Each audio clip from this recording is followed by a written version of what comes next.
آپ سن رہے ہیں کتاب چپ، سب ہیڈنگ پل۔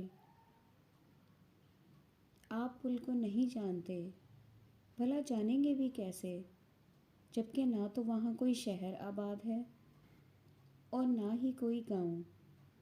بس دریا پر ایک عام سا پل بندھا ہے جس پر ریل کی لائن بچھی ہے جو سرحدی پہاڑیوں کی طرف نکل گئی ہے۔ وہ ایک عام سا پل ہے، ایک ایسے غیر معروف سے دریا پر جو دیکھنے میں نالا نظر آتا ہے۔ البتہ اگر غور سے دیکھیں تو پانی کا بہاؤ عطا گہرائی کا خماس ہے، لیکن غور سے دیکھنے کی فرصت بھی ہو۔ جب تک آپ گاڑی کی کھڑکی سے سر نکالتے ہیں، گاڑی پل کے پار جا چکی ہوتی ہے۔ اول تو کوئی پل کی طرف توجہ ہی نہیں کرتا، دیکھ بھی پائے تو یہ راز نہیں کھلتا کہ پل ایک ریلوے اسٹیشن ہے۔ اسٹیشن کے آثار ہی غائب ہیں، نہ آہنی جنگلہ، نہ پلیٹ فارم، نہ وہاں سے کوئی مسافر سوار ہوتا ہے اور نہ کوئی اترتا ہے۔ باتوں کے باوجود ایک اہم اسٹیشن ہے۔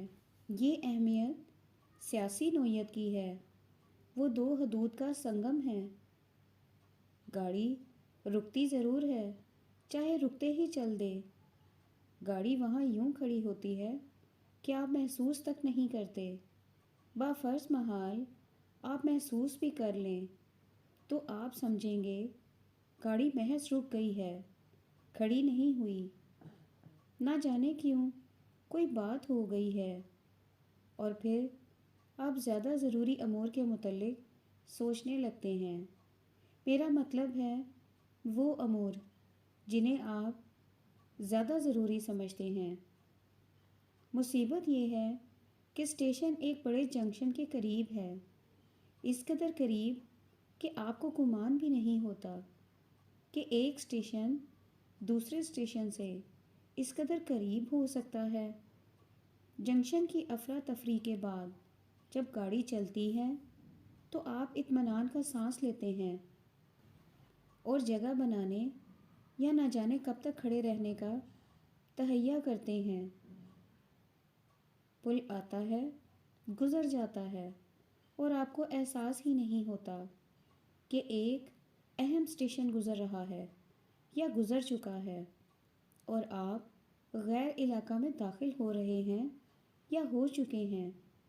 پل سے 2 فرلانگ دور 2 مختصر سے کوارٹر گال سے گال جوڑے بیٹھے ہیں، جیسے تیز جھکڑ میں مرغیاں بیٹھ جایا کرتی ہیں۔ لیکن جنکشن کی گزشتہ افراتفری کے اثرات کچھ ایسے ہوتے ہیں کہ آپ کو ان کوارٹروں کو دیکھنے کی فرصت ہی نہیں ہوتی۔ دیکھ بھی لیں تو انہیں کوارٹر نہیں سمجھتے آپ، اور سمجھ بھی لیں تو آپ کو شبہ تک نہیں ہوتا کہ وہ آباد ہیں اور پل سے متعلق ہیں۔ ان کوارٹروں میں اسٹیشن کے ماسٹر اور نائب رہتے ہیں۔ موجودہ اسٹیشن ماسٹر اقبال کو وہاں رہتے ہوئے 4 سال ہو چکے ہیں، لیکن نائب کو صرف مہینہ گزرا ہوگا۔ اسی طرح 4 سال پہلے اقبال نائب ہو کر آیا تھا۔ ان دنوں بس ایک وہ خود اور ایک اس کی نئی بیاتہ بیوی برجیز تھی۔ برجیز اس ویرانے میں آ کر کس قدر ڈر گئی تھی، کہاں اسکول کی رونق، پھر بیاہ پر سکھیوں کا سنگ، اور کہاں یہ ویرانہ۔ لیکن آہستہ آہستہ جی لگ ہی گیا، چونکہ پڑوس کا کوارٹر بچوں سے یوں بھرا پڑا تھا جیسے مٹر کی پھلیاں دانوں سے۔ پھر ان کی ماں بڑی ملنسار تھی۔ اس کے علاوہ دونوں کوارٹروں کے درمیان ایک کھڑکی تھی، جس کی وجہ سے دونوں کنبے ایک گھر نظر آتے تھے۔ چونکہ کھڑکی زمین سے اونچی تھی، اس لیے بچوں کی خاطر دونوں طرف سیمنٹ کی سیڑھیاں بنی ہوئی تھیں، اور کھڑکی کا نچلا حصہ سیمنٹ کی محراب سی بن گیا تھا۔ سب عذرا مذاق اس کھڑکی کو پل کہا کرتے تھے، اور یہ بات تھی بھی ٹھیک، کیونکہ وہ کھڑکی دونوں گھروں کے درمیان پل کا کام دیتی تھی۔ پڑوسیوں کی تبدیلی پر برجیس نے پریشان تو ہونا ہی تھا، لیکن اس کی پریشانی ایسی شدید نہ تھی۔ ایک تو اب اس مقام سے مانوس ہو چکی تھی، اور دوسرے اب ان کے دو ننھے منھے بچے تھے، سعیدہ اور انور۔ چیک کی اوٹ میں نئے نائب کو دیکھ کر وہ حیران رہ گئی تھی۔ ریل کا بابو تو وہ دکھتا ہی نہ تھا، ایسا معلوم ہوتا تھا جیسے کالج کا کوئی لڑکا ہو۔ بھرا ہوا جسم، سانولا رنگ، کنڈل والے بال اور شربتی آنکھیں جو دور نہ جانے کہاں دیکھ رہی تھیں۔ خواب آلودہ آنکھیں جیسے کسی اور دنیا میں رہتی ہوں۔ نہ جانے برجیز کو کیا ہوا، بڑھ کر چک کا کونا سرکا لیا اور شگاف بنا کر دیکھنے لگی۔ اس روز سلائی کا کام کرتے ہوئے اس کے ہونٹوں پر مسکراہٹ کھیلتی رہی۔ لٹ کھسک کر ماتھے پر آ پڑی، دوپٹہ سر سے سرک گیا، کان کا آویزہ یوں لرز رہا گویا پل کے نیچے گہرے دریا میں کشتی ڈول رہی ہو۔ مشین کی آواز میں ایک نغمہ رقصہ رہا، شاید اس لیے کہ نائب اور اس کی نئی نویلی بیوی کو دیکھ کر اسے وہ دن یاد آ گئے جب وہ آپ نئی پل پر آئی تھی۔ وہ بھی کیا دن تھے۔ اقبال گاڑی پاس کر کے جلدی جلدی گھر آتا، اسے یوں کھوئی کھوئی دیکھ کر اس کے پاس آ بیٹھتا۔ کہاں ہو؟ وہ پوچھتا۔ کہیں بھی نہیں، وہ مسکراتی۔ ہوں۔ وہ قریب تر سرک آتا۔ کہیں دور دور برج؟ وہ اپنا بازو اس کی گردن میں ڈال کر اسے قریب تر کھینچ لیتا۔ تم تو یوں کھوئی رہتی ہو جیسے کوئی اکیلا جزیرہ کھلے سمندر میں۔ تو پھر میں کیا کروں؟ وہ شرما سی جاتی۔ وہ ہنس کر کہتا، تو مجھے ہی کرنا پڑے گا۔ کیا؟ وہ بھولی بن کر پوچھتی۔ اس اکیلے جزیرے کو کہیں کنارے پر لگانا پڑے گا، اور کیا۔ چھوڑو بھی نہ اب یہ کام۔ وہ اس کے ہاتھ سے کپڑا یا سویٹر چھین کر پرے پھینک دیتا، گویا کہ بے تکلف ہاتھ پتوار بن جاتے اور ناؤ ڈولنے لگتی۔ ڈولتے ڈولتے نہ جانے کس کنارے کی طرف بہہ نکلتی۔ گاڑی پل سے گزر جاتی اور مسافروں کو شبہ تک نہ ہوتا کہ دو سرحدیں مل رہی ہیں۔ تو یہ ہے نیا نائب، برج نے اقبال سے کہا۔ تم نے دیکھا ہے اسے؟ اقبال نے پوچھا۔ معلوم نہیں، وہ مشین چلاتے ہوئے بولی۔ اسٹیشن کی طرف سے آ رہا تھا۔ ریل کا بابو تو دکھتا ہی نہیں۔ کنڈل والے بال، سانولا رنگ، کھوئی کھوئی نگاہیں۔ ہاں، اقبال مسکرایا۔ وہی شاعر سا، نیا نیا ہے نا، آپ ہی بن جائے گا بابو۔ بابو بنتے دیر لگتی ہے کیا؟ عجیب سی جوڑی ہے، وہ مسکرائی۔ کیوں؟ اس کی بیوی کی بات کر رہی ہوں۔ کیا ہے اسے؟ بنتی تو نہیں۔ ابھی تو بچی ہے، بنے گی کیا؟ بالکل لڑکی ہے وہ تو۔ عجیب تو کچھ نہیں، ویسے بات کر رہی ہوں۔ لڑکی کو دیکھو تو گلابی پنڈے کی چوکی بھری ہے، اور میاں جیسے دور نہ جانے کون سی نگری میں بھٹک رہا ہو، کہیں کی اینٹ کہیں کا روڑا۔ بھانمتی نے کنبہ جوڑا۔ وہ ہنسنے لگا۔ تمہاری تو عادت ہے برج، تمہیں کوئی جوڑی معلوم ہی نہیں دیتی۔ یاد ہے مجھے کہا کرتی تھی تم، آپ کو تو ہر وقت کنارے لگانے کی ہی فکر رہتی ہے، کبھی جزیرے کو اپنی جگہ ڈولنے بھی دیا کریں۔ یہ پگلی، اسی کو شادی کہتے ہیں۔ شادی پل ہے، پل، دو مختلف علاقے جوڑنے والا پل، جیسے تم اور میں۔ وہ شرما گئی۔ ہاں، تم بھی تو برج میرے دل کے زخموں کو جوڑ دیتی ہو نا۔ لگے بھرمانے۔ وہ ہنسی۔ شادی اور ہے ہی کیا، ایک دوسرے کا ساتھ دینا، ایک دوسرے کو بھرمانا، اسی بندھن کا نام۔ اچھا بندھن ہے، وہ ہونٹ نکال کر بولی۔ کہیں میاں حاضر اور بیوی کا کوسوں پتہ نہیں، کہیں بیوی حاضر پر میاں نہ جانے کہاں۔ پگلی، وہ قریب تر ہو بیٹھا۔ اگر دونوں غیر حاضر ہوں تو بات کیسے چلے؟ اس نے بات چلاتے ہوئے کہا، کوئی ایک بھی حاضر نہ ہو تو تو چھوڑو بھی۔ وہ اپنا آپ چھڑا کر بولی، حاضر ہونا ہی پڑے گا۔ وہ از سر نو پاس ہو بیٹھا۔ ہائے میرے اللہ، ایسی حاضری سے تو غیر حاضری ہی بھلی۔ برج، وہ اس کے کان سے منہ لگا کر بولا، تم میری زندگی کے دکھی پایوں پر ایک پل ہو۔ نہ جانے کہاں رہتی ہو تم، پاس ہوتے ہوئے بھی اتنی دور، بہت دور۔ دور رہنے والوں کو آپ کیا جانیں؟ اس نے اپنا آپ حوالے کرتے ہوئے کہا، تمہیں قریب لانے کے لیے مجھے اتنی دور سے آنا پڑتا ہے۔ وہ ہونٹ قریب تر لاتے ہوئے کہنے لگا، کون آتا ہے؟ وہ دبی زبان سے گویا اپنے آپ سے بولی، میں جو آتا ہوں۔ اس کے ہونٹ بھنج گئے۔ خود آنے کے لیے نہیں، دوجے کو صرف اپنے پاس لانے کے لیے۔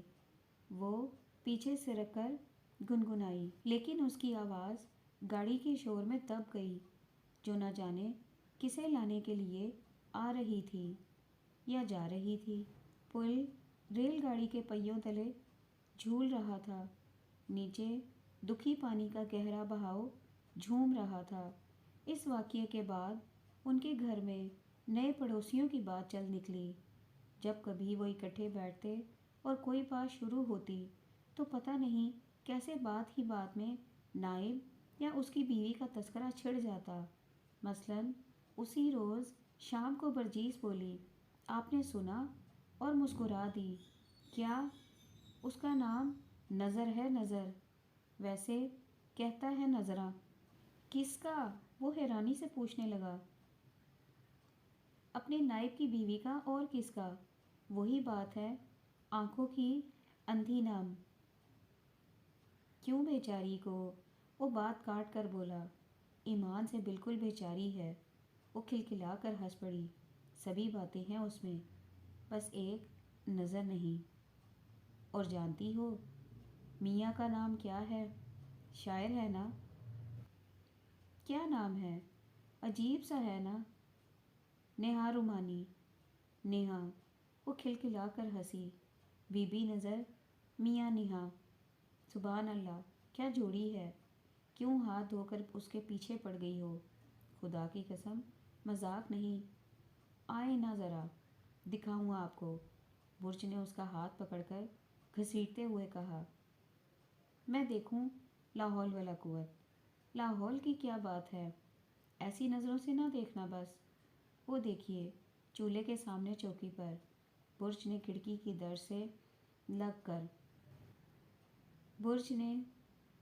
در سے لگ کر کہا، ہے نا مجسم انتظار، منتظر بیٹھی ہے۔ توبہ، خالص گوشت پوست ہے، جیسے قدرت نے عورت کو ننگ کر دیا ہو۔ ہاں، وہ مسکرایا، اب چھوڑو بھی، اور وہ واپس کمرے میں آ گئے۔ ہاں واقعی عجیب جوڑا ہے۔ اقبال ہنسا، یہ بیچاری جیسے راہ تکنے کے سوا کچھ جانتی ہی نہ ہو، اور وہ جیسے راکھ ہو کر سرگرداں ہو۔ ایسا معلوم ہوتا ہے جیسے میاں کسی اور سے لو لگائے بیٹھے ہیں۔ اقبال مسکرایا، خواہ خواہ کسی پر الزام دھرنا، آپ تو… وہ چڑ کر بولی، شاید یہی بات ہو۔ ہاں شاید، لیکن بی بی تو اعلانیہ منتظر بیٹھی ہے۔ ہاں، میاں کی منتظر۔ وہ مسکرایا، میاں کی۔ اس نے بات کاٹ کر کہا، کسی اور کی بھی کیوں نہیں؟ بھئی پھر کرے کیا؟ میاں کسی اور جگہ لو لگائیں تو بیوی کو بھی حق حاصل ہے کہ کسی کے انتظار میں بیٹھ جائے۔ واہ! وہ تڑپ کر بولی، شادی نہ ہوئی، مذاق ہوا۔ میرا یہ مطلب نہیں کہ ضرور لو لگا لے کسی سے، لیکن لگا لینے کا جواز تو مل جاتا ہے اخلاقی طور پر۔ سچ؟ ہاں ہاں، انصاف تو یہی ہے۔ وہ سنجیدگی سے بولا، بڑے منصف تو دیکھو، اپنے آپ پر بیتے تو پتہ چلے۔ اللہ نہ کرے میں کسی سے لو لگاؤں۔ وہ کانوں پر ہاتھ رکھ کر بولا، بڑے بگلا بھگت، نہ جانے کس کس سے لگائی ہوگی۔ اس نے ہونٹ نکال کر کہا، نہیں برج، صرف تم ہو، صرف تم۔ وہ سنجیدگی سے کہنے لگا، اچھا مان لیا، لیکن کل کی بات کون جانتا ہے؟ ہاں، کل کی تو کہہ نہیں سکتا، لیکن آج تک ایک تم ہو، صرف تم۔ وہ پیار سے بولا۔ اچھا، وہ مسکرائی، آپ کو یقین ہے؟ کیا؟ اس نے پوچھا، کہ میاں لگا لے تو بیوی؟ ہاں ہاں، وہ بولا، انصاف کی بات تو یہی ہے، مردوں کے انصاف کو۔ وہ ہنسی، کون نہیں جانتا مردوں کے انصاف کو؟ ٹھیک ہے، ٹھیس تو لگتی ہے لیکن… وہ بات کرتے کرتے رک گیا۔ چلو چھوڑو اس قصے کو، کیا واہیات بات ہے، ہمیں کیا غرض؟ وہی جانے بی بی نذرا اور بابو نہا۔ وہ ہنسنے لگا۔ پہلے چند روز تو اقبال حیران رہا، بات ہی ایسی تھی، کیونکہ اس سے پہلے ورجیز کا برتاؤ قطعی طور پر مختلف تھا۔ اگر اقبال کسی پڑوسن میں دلچسپی ظاہر کرتا تو وہ پنجے جھاڑ کر اس کے پیچھے پڑ جاتی۔ خیر تو ہے، بہت چمک رہے ہیں آپ۔ اگر کسی غیر عورت کی بات چھڑ جاتی تو اسے اجازت نہ تھی کہ اس کے متعلق دلچسپی کا اظہار کرے۔ گھر میں کوئی آ جاتی تو اسے باہر جا کر ٹہلنا پڑتا۔ صحن میں جانے کی تو بالکل اجازت نہ تھی، لیکن صحن میں کھڑکی کھلتی تھی اور پڑوسیوں کی بے پردگی کا احتمال رہتا تھا۔ لیکن اب وہی ورجیز اکثر آپ دعوت دیتی کہ وہ درز میں سے نظر کو دیکھے، تھوڑی تھوڑی پاس آتی، آئیے آپ کو کچھ دکھاؤں، اور اس کا بازو پکڑ کر لے جاتی۔ آج تو حد ہو گئی، آپ کی قسم۔ اگر وہ عذر پیش کرتا تو تنزن چلاتی، بس اتنی ہمت ہے، اپنے آپ پر بھروسہ نہیں کیا؟ ایک آنکھ دیکھ کر چھلک جاتے ہیں یہ مرد۔ ہم بھی تو پردے میں سے مردوں کو دیکھتی ہیں، پر مجال ہے جو پاؤں ڈگمگا جائیں۔ اوہ، میں سمجھی، فکر نہ کریں آپ۔ فکر کیسا؟ وہ پوچھتا۔ بس، وہ جواب دیتی، آخر کوئی ہوگا ہی نہ۔ حتیٰ کہ وہ ساتھ چلنے پر مجبور ہو جاتا، پھر وہ درز سے لگے کھڑے رہتے۔ اس دوران میں برج زبان کی بجائے کوہنی سے باتیں کرتی۔ پھر ایک دن جب وہ برج کے کہنے پر کھڑکی سے جھانکنے کے لیے گیا اور درز میں سے دیکھا تو بوکھلا سا گیا۔ حد ہو گئی، اس کے منہ سے بے ساختہ نکل گیا، چونکہ سامنے نظر صحن میں نہا رہی تھی شربتی پنڈا، جو چٹا سفید ہونے کے علاوہ جوانی سے بھرا ہوا تھا۔ بوٹا سا قد، وہ گھبرا کر پیچھے ہٹا، لیکن دیکھا تو برج وہاں تھی ہی نہیں۔ ایک ساتھ کے لیے وہ ٹھٹکا، پھر ادھر ادھر دیکھ کر از سر نو ششت باندھ کر کھڑا ہو گیا اور دیر تک دیکھتا رہا۔ پھر وہ آپ ہی آپ موقع کی تلاش میں رہنے لگا۔ جب کبھی موقع ملتا چپکے سے در سے لگ کر نظر کو دیکھتا رہتا۔ ایسے دلچسپی ہو گئی اسے، بلکہ کئی مرتبہ وہ بھاگا بھاگا برج کے پاس جاتا۔ آؤ برج، تمہیں کچھ دکھاؤں۔ ایک ساتھ کے لیے برج کی آنکھ میں چمک لہراتی۔ آؤ بھی، وہ چلاتا۔ دیکھو تو چولہے کے سامنے بیٹھی ہونٹوں پر سرخی لگا رہی ہے۔ ایک وہ ہے کہ بیچاری کو کیا کیا جتن کرنے پڑتے ہیں، اور ایک تم ہو۔ آؤ بھی نا، آپ ہی دیکھیے، وہ لاپرواہی سے کہتی۔ وہ چلاتا، سرخی لگانے سے کیا بنتا ہے؟ وہ مشین چلاتے ہوئے اپنی دھن میں بولے جاتی، جسم کا جال روح کو کیا پھنسائے گا؟ بہت جانتی ہو تم اس کی روح کو، وہ تنزن کہتا۔ جانتی تو نہیں، پر سمجھتی ضرور ہوں، بہت روحانی طاقت ہے تم میں۔ آپ کیا جانیں؟ وہ ہنستی۔ اب اٹھو بھی نہ، وہ کھسیانہ ہو کر کہتا۔ میں تو روز دیکھتی ہوں، آپ ہی دیکھیے جا کر۔ نہیں برج، اوسان کھونے کی کیا ضرورت ہے؟ ایک دن وہ لاپرواہی سے تنزن بولی، ایسا شوق ہے تو ملا دوں دونوں کو۔ تم؟ وہ چلایا، تم؟ اور ایسی بات؟ پہلے تو کچھ سمجھ میں نہیں آتا۔ کیوں؟ پہلے تو تم ایسی بات پر غصے سے بھوت بن جایا کرتی تھی، یاد ہے رحمت کی ماں کے متعلق کتنا پاکھنڈ مچایا تھا تم نے؟ وہ مسکرا دی۔ اب بھی مذاق کر رہی ہوں، میں جانتا ہوں، لیکن پہلے تو ایسا مذاق سہا نہ جاتا تھا تم سے۔ ہاں، وہ ہنسی۔ مجھے معلوم نہ تھا کہ جسم کے میل سے کیا ہوتا ہے۔ اس کی ہنسی میں مایوسی اور طنز کی جھلک تھی، لیکن اس کی عزت کا خیال نہیں کیا۔ وہ نذرا کے گھر کی طرف ہاتھ چلا کر بولا، آپ ہی تو کہتے ہیں میاں کسی اور سے لو لگا لے تو بیوی۔ وہ رک گئی۔ اچھا، تو اب تم ہم دونوں میں پل بنو گی؟ وہ ہنسنے لگا۔ میں کیوں بنوں؟ پل تو وہ ہے، آپ کی نذرا۔ تو تمہارے حساب سے میں گاڑی ہوا، مگر پل اور گاڑی ہلائے گی کسے؟ تو علاقے بھی تو ہوں، اس نے مذاق سے کہا۔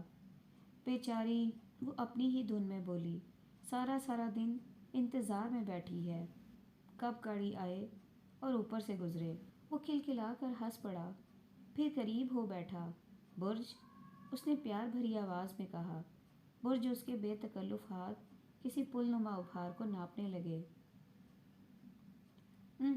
وہ چلائی، نہ جانے آپ تو ہر سمے۔ اقبال نے دور سے آتی ہوئی گاڑی کی آواز سنی۔ وہ آواز اس کے کانوں میں پڑی، کن پٹیوں میں تھرکنے لگی۔ برج، وہ چلایا۔ وہ جھجک کر اٹھ بیٹھی۔ کیا کرتے ہیں آپ؟ وہ اٹھ کر کھڑکی میں جا کھڑی ہوئی اور سامنے کھڑی گاڑی کو کھوئی ہوئی نگاہوں سے دیکھنے لگی۔ دیکھیے نا، اس نے اقبال سے کہا، سب مسافر اپنی اپنی دھن میں لگے ہوئے ہیں، کسی کو احساس نہیں کہ گاڑی رک گئی ہے۔ ہاں، وہ ہنسا، لیکن اس کی ضرورت ہی کیا ہے؟ ان کا مطلب تو پہنچنے سے ہے، آخر پہنچ ہی جائیں گے۔ کون جانتا ہے؟ وہ ایک آہ بھر کر بولی۔ پگلی، وہ ہنسا، جو چل پڑے وہ پہنچ ہی جاتا ہے کبھی نہ کبھی۔ سچ؟ وہ کھوئی کھوئی بولی۔ ہاں۔ وہ پاس آ کھڑا ہوا۔ اس کے بے تکلف ہاتھ پہنچنے کی کوشش میں لگ گئے۔ وہ تڑپ کر پیچھے ہٹی اور اس کی پہنچ سے دور ہو کر بولی، ادھر۔ اس نے نظر کے گھر کی طرف اشارہ کیا۔ باہر سیٹی کی آواز سن کر وہ چونکی اور کھڑکی میں سے دیکھ کر مسکرا دی۔ کون؟ نائب ہے، اس نے پوچھا۔ ہاں، سیٹی کی آواز سنی آپ نے؟ دور دیس کا رہنے والا بجا رہا تھا۔ بیچارہ پرائے دیس گیا ہے نا؟ ہاں، وہ ہنسی اور پھر اقبال کی بات دہرانے لگی، جو چل پڑے آخر پہنچ ہی جاتا ہے نا؟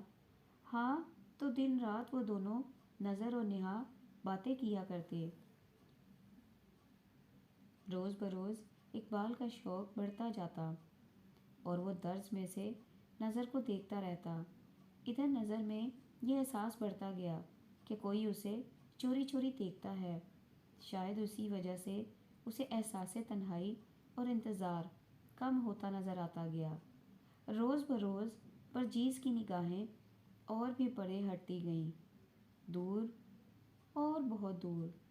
پھر نظر نے ان کے ہاں آنا جانا شروع کر دیا، حتیٰ کہ وہ سارا سارا دن برج کے پاس رہنے لگی۔ اقبال کے ذکر پر نظر کی آنکھ میں چمک لہرائی۔ برج منہ موڑ کر مسکراتی اور پھر نظر کی طرف ایسے معصوم انداز سے دیکھتی جیسے کچھ جانتی ہی نہ ہو۔ نیہا کی بات ہوتی تو برج ان حماق سے کام میں مصروف ہو جاتی، یا نہ جانے کیوں عین اس وقت مشین کی سوئی میں سے دھاگا نکل جاتا اور اسے جھک کر دھاگا پرونا پڑتا۔ اگرچہ یوں کرنے سے اس کا کان نظر کے منہ کے قریب تیز اور تیز ہو جاتا، پھر دوپٹہ سر سے ڈھلک کر نیچے گر جاتا اور نیلا آویزہ ڈولتا، جیسے بھنور میں پھنس گئی کشتی ڈول رہی ہو۔ اکثر جب ایسے سمے اقبال آ جاتا تو نظر مسکرا کر منہ موڑ لیتی اور اپنا آپ چھپانے کی کوشش میں لگ جاتی۔ لا حول ولا قوت، اقبال کے منہ سے بے ساختہ نکل جاتا، یا شاید خود ساختہ۔ بہرحال وہ مسکرا کر باہر نکل جاتا، پھر نظر دل پر ہاتھ رکھ کر کہتی، توبہ، باتوں میں پتہ ہی نہ چلا۔ ان کے آنے کا، نہ جانے مجھے یوں بیٹھے دیکھ کر کیا کہتے ہوں گے۔ اور برج مسکراہٹ بھیج کر کہتی، واہ، اس میں کیا برائی ہے؟ انہوں نے دیکھ لیا تو کیا ہوا؟ یوں گھبرانے لگی تو گزارا کیسے ہوگا؟ ایک دن وہ چڑھ کر بولی، تو کیا سامنے آ جایا کروں ان کے؟ پھر تم کیوں پردہ کرتی ہو ان سے؟ کہاں کرتی ہوں میں؟ وہ مشین میں دھاگا پروتے ہوئے بولی اور مسکرائی، لیکن وہ تو کبھی آئے ہی نہیں تمہارے سامنے۔ نظر آپ ہی آپ بولی، تو یہ میرا قصور ہے کیا؟ برج ہنسی، وہ آ بھی جائیں تو نہ آنے کے برابر۔ نظر ہنستے ہوئے بولی، کیوں؟ ان کی عادت ہی ایسی ہے، کھوئے کھوئے سے رہتے ہیں، نہ جانے کیا ہے انہیں۔ وہ منہ بنا کر گویا اپنے آپ سے گنگنائی اور پھر کسی گہرے خیال میں ڈوب گئی۔ اس روز شام کو برج اداس بیٹھی کچھ سی رہی تھی، پاس سعیدہ کھیل رہی تھی۔ اقبال ابھی اسٹیشن پر ہی تھا کہ نظر آئی اور بولی، ذرا سی شکر ہوگی؟